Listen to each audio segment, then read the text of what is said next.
അബ്രഹാത്തിന് 99 വയസ്സായപ്പോൾ കർത്താവ് പ്രത്യക്ഷപ്പെട്ട് അവനോട് അരുളി ചെയ്തു, സർവശക്തനായ ദൈവമാണ് ഞാൻ. എന്റെ മുൻപിൽ വ്യാപകമാകുക, കുറ്റമറ്റവനായി വർദ്ധിക്കുക.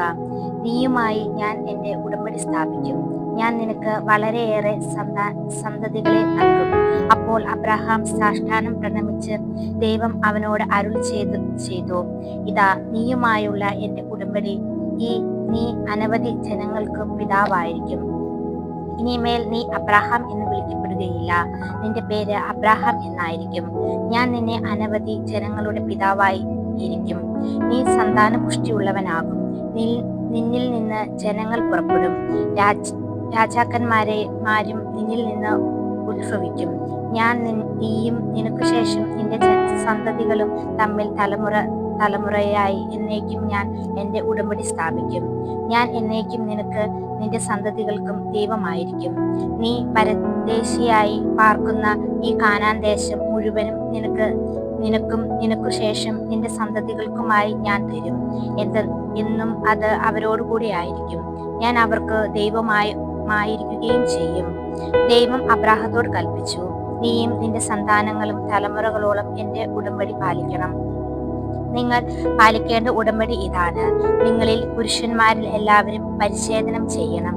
നിങ്ങൾ ചർമ്മം ഛേദിക്കണം. ഞാനും നിങ്ങളുമായുള്ള ഉടമ്പടിയുടെ അടയാളമായിരിക്കും അത്. നിങ്ങളിൽ 8 ദിവസം പ്രായമായ ആൺകുട്ടിക്കു പരിച്ഛേദനം ചെയ്യണം. നിന്റെ വീട്ടിൽ പിറക്കുന്നവനോ നിന്റെ സന്താനങ്ങളിൽ പെടാത്ത വാങ്ങുന്ന പരദേശിയോ ആകട്ടെ, തലമുറകൾ തോറും എല്ലാ പുരുഷന്മാരും പരിച്ഛേദനം ചെയ്യണം. നിന്റെ വീട്ടിൽ പിറന്നവനും നീ വിലക്കു വാങ്ങിയവനും പരിച്ഛേദനം ചെയ്യപ്പെടണം.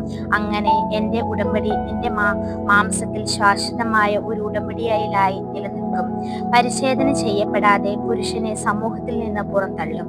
അവൻ എന്റെ ഉടമ്പടി ലംഘിച്ചിരിക്കുന്നു. ദൈവം അബ്രഹത്തോട് അരുളി ചെയ്തു, നിന്റെ ഭാര്യ സാറ ഇനിമേൽ സാറ എന്നല്ല വിളിക്കേണ്ടത്, അവളുടെ പേര് സാറ എന്നായിരിക്കും. ഞാൻ അവളെ അനുഗ്രഹിക്കും. അവളിൽ നിന്ന് ഞാൻ നിനക്ക് ഒരു പുത്രനെ തരും. അവളെ ഞാൻ അനുഗ്രഹിക്കും. അവൾ ജനങ്ങളുടെ മാതാവും അവളിൽ നിന്ന് ജനങ്ങളുടെ രാജാക്കന്മാർ ഉത്ഭവിക്കും. അപ്പോൾ അബ്രഹാം കമഴ്ന്നു വീണ് ചിരിച്ചുകൊണ്ട് ആത്മഗതം ചെയ്തു, 100 വയസ്സ് തികഞ്ഞവന് കുഞ്ഞു ജനിക്കുമോ? 90 എത്തിയ സാറ ഇനി പ്രസവിക്കുമോ?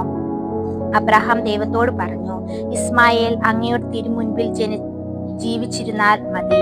ദൈവം അരുളി ചെയ്തു, നിന്റെ ഭാര്യ സാറ തന്നെ നിനക്കൊരു പുത്രനെ പ്രസവിക്കും. നീ അവന് ഇസഹാക്ക് എന്ന് വിളിക്കണം.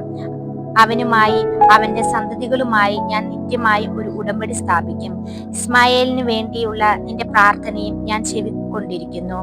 ഞാൻ അവനെ അനുഗ്രഹിച്ചിരിക്കുന്നു. ഞാൻ അവനെ സന്താനപുഷ്ടി ഉള്ളവനാക്കി അവന്റെ സന്തതികളെ വർദ്ധിപ്പിക്കും. അവൻ 12 രാജാക്കന്മാർക്ക് പിതാവായിരിക്കും. അവനിൽ നിന്ന് ഞാൻ ഒരു വലിയ ജനത്തെ പുറപ്പെടുവിക്കും. എന്നാൽ സാറായിൽ നിന്ന് അടുത്ത വർഷം ഈ സമയത്ത് നിനക്ക് ജനിക്കാൻ പോകുന്ന ഇസ്ഹാക്കുമായിട്ടാണ് എന്റെ ഉടമ്പടി ഞാൻ സ്ഥാപിക്കുക. അബ്രഹത്തോട് സംസാരിച്ചു കഴിഞ്ഞ് ദൈവം അവനെ വിട്ടുപോയി.